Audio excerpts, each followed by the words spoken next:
Alright, so ayan. Mga lods, so meron naman tayong sirang dito mga lods. Ito po yung deep fryer mga lodi. Ayan. So ito po, nakasaksak na po yung ating deep fryer mga lods. Ayan, naka-on na po siya mga lodi. And dito po yung switch niya sa likod mga lods. Ang deep fryer po kasi, pag ipapatong po natin sa kanyang tray, saka po siya mag-on. Balit ito po yung tumatama sa tray niya mga lods. Ayan. Pagpatong po sa tray, madidiin po ito mga lods. Kaya na-on po yan siya mga lodi. So ngayon, test po natin. Okay.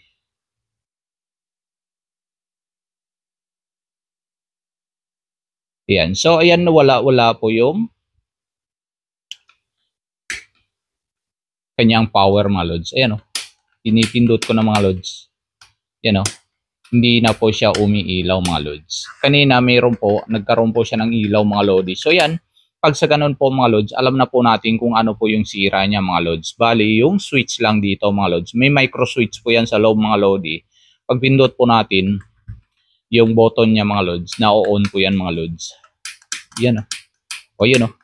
Minsan po mayroon, minsan wala po mga lodi. So ibig sabihin po, micro switch po ang problema niya mga lods. Ayan, minsan po mga lods, pag pindot po natin dito, okay naman yung kanyang switch mga lods. Pag nag-overheat po siya, pag sumobra po yung taas po ng temperature niya dito po sa na-set po natin, ibig sabihin na lang po, pag na-set po natin yung 100 temperature po, sa 100 po, okay, tapos pagdating ng 100, hindi po nag-cut off yung kanyang thermostat mga lods, so dito po magti-trip po yan mga lodi. Pag umabot po, dahil yung ating mga lods, sa 240 yung ating auto cut off po mga lods. Pag umabot po ng 240, hindi po nag-cut yung ating thermostat mga lods, dito po mag-auto cut po yan mga lods. Ito po yung safety niya mga lodi. So nakatakip po yan mga lods. Minsan po, pag nag-trip po yan, pindot lang po natin tong kanyang red button po mga lods.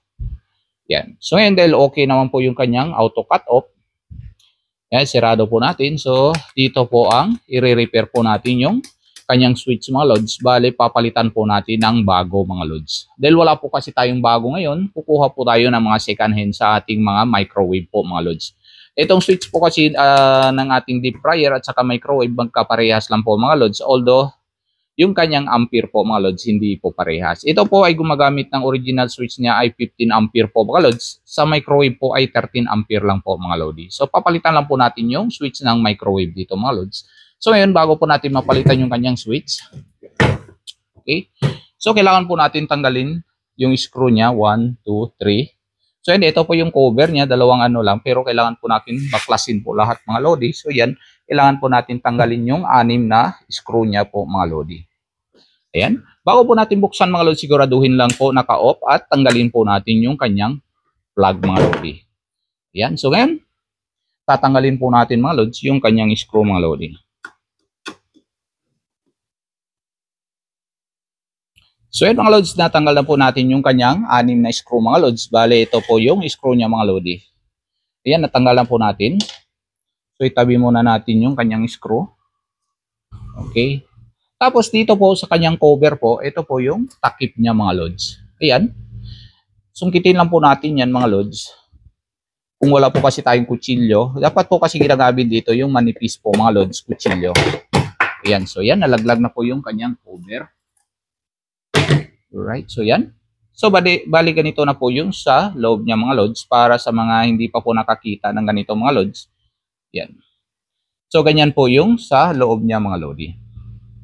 Okay, ngayon dito naman mga lods, sa pagbukas po dito mga lods, ito, gamitin po natin kung may kutsilyo po tayo, gagamitin po natin ng kutsilyo dahil wala po kasi akong dalang kutsilyo mga lods, gamitin po natin yung ating press pen mga lods. Ayan, sungkitin lang po natin mga lods, at saka ligwatin ng konti mga lodi. Ayan. So ayan, nakangat na po siya mga lods, pwede na po natin iangat siya mga lodi. You know. Yan. So, ganyan po ang sa loob niya mga lods. Para sa mga hindi pa po nakakita ng deep fryer mga lods, ganito po yung itsura sa loob ng deep fryer po natin mga lods. So, oily po talaga siya mga lods, pero normal lang po yan mga oil ng ganyan mga lods dahil ginagamit nga. Kaya ang tawag sa kanya deep fryer po mga lods. Ito po ay ginagamit sa deep fry mga lods. Ayan. So, bali ito po yung switch na sinasabi ko po sa inyo mga lodi. Ayan. Ito po yung switch niya mga lods. You know. bali patay po yung switch niya mga lods. Ayan. So ito napalitan na po ito mga lodi. Gamit na po ito ng microwave switch na po ang gamit dito mga lodi. Hindi na po ito yung original na switch mga lods. Okay, so yan. So ito yung kanyang auto cut off. Ito yung kanyang thermostat mga lods. Thermostat para sa temperature niya, and ito yung auto cut off. So yan. Tapos ito yung terminal sa kanyang heater mga lods. Yan, and ito yung indicator light. Okay, so ngayon tatanggalin na po natin. Madali lang pong tanggalin yung kanyang micro switch mga lods. Ayan, may isang screw lang po yan dito mga lodi. Yan, itong isang screw po. Yan. Ito po, tanggalin lang po natin yan at mapalitan na po natin yan mga lods. Okay, so tanggalin ko muna. And ayan mga lods, natanggal na po natin yung kanyang screw sa kanyang micro switch po mga lods. So yan. Bali, ang diferensya lang po dito mga lodi, dito po sa kanyang micro switch ng ating deep fryer mga lods, meron po itong maliit na bakal po para dito sa kanyang trigger mga lods. Dito sa microwave naman po mga lods, wala po siya, direct lang po siya ganito. Yan, ito lang yung kanyang switch po mga lods. Okay, so ang ginagamit po kasi dito mga lods, sa mga deep fryer po mga lods, ang gamit po natin ay normally open po na switch po mga lods. So yan, nakahanap po tayo ng normally open mga lodi. Ito po yung switch na normally open. Pwede naman din po natin gamitin ng ganito. Ito, dalawa po ito mga lods. Ayan, tatlo po yung kanyang terminal. Ito po, pwede po natin gamitin ng normally open at normally close po. Depende lang po kung saan po natin i-connect mga lods.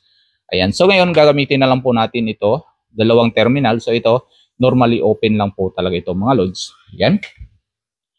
So ngayon ang gagawin po natin mga lods, dahil wala po kasi tumbakan mga lods. So buksan po natin ng konti at ito po, ilipat po natin yan mga lods.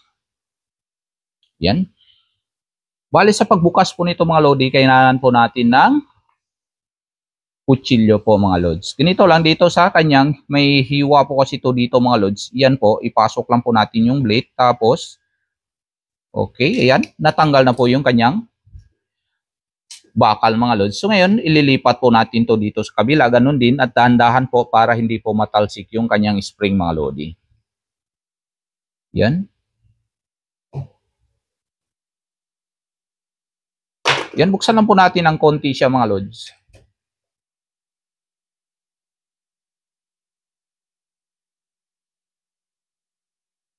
Okay, bago po natin ipasok.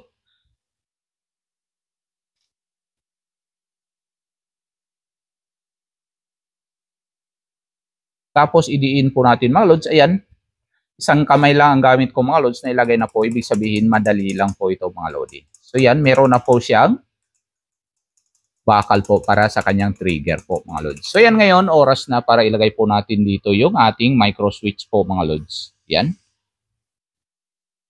So yan po mga lodi.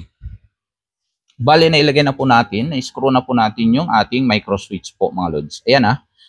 Na-screw na at na-connect na po natin yung ating wire mga lods. Ito po yung kanyang sinasabi ko na parang push button niya mga lods. Ayan o.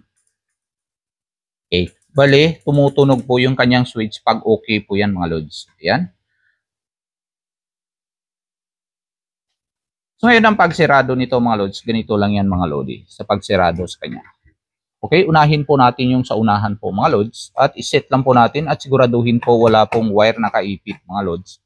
Ngayon po mga lods, sa pagsirado kailangan po natin ng screwdriver o kaya flat screwdriver o kaya kutsilyo po para ligwatin po natin para maipasok po natin siya mga lods.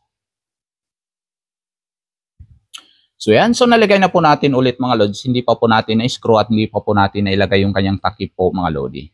So paalala lang po mga lodi, itong gilid ng stainless steel na ito mga lods ay matalim ito. So mag-ingat lang po kayo kung nagbubukas po kayo ng mga ganito mga lods, ingat-ingat lang dahil pwede po kayo masugatan dito mga lodi.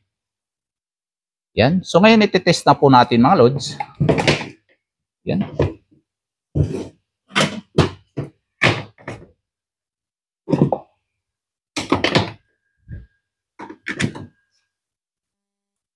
Yun no. Kahit anong pindot po natin mga lods, yan no. Ayan, so stable na po siya mga lodi. Yan. So ayun, try na lang po natin painitin siya mga lods at makikita naman natin yan kung mainit na ba siya mga lodi dahil uusok po yan mga lod dahil sa kanyang oil po mga lods. Yan, baliktarin ko lang po. Tapos,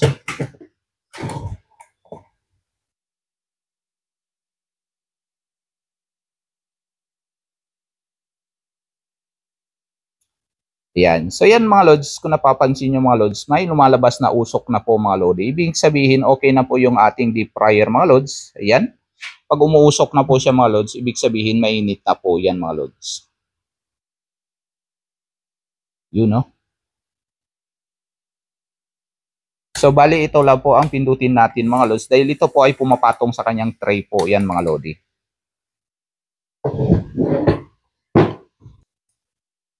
So yan.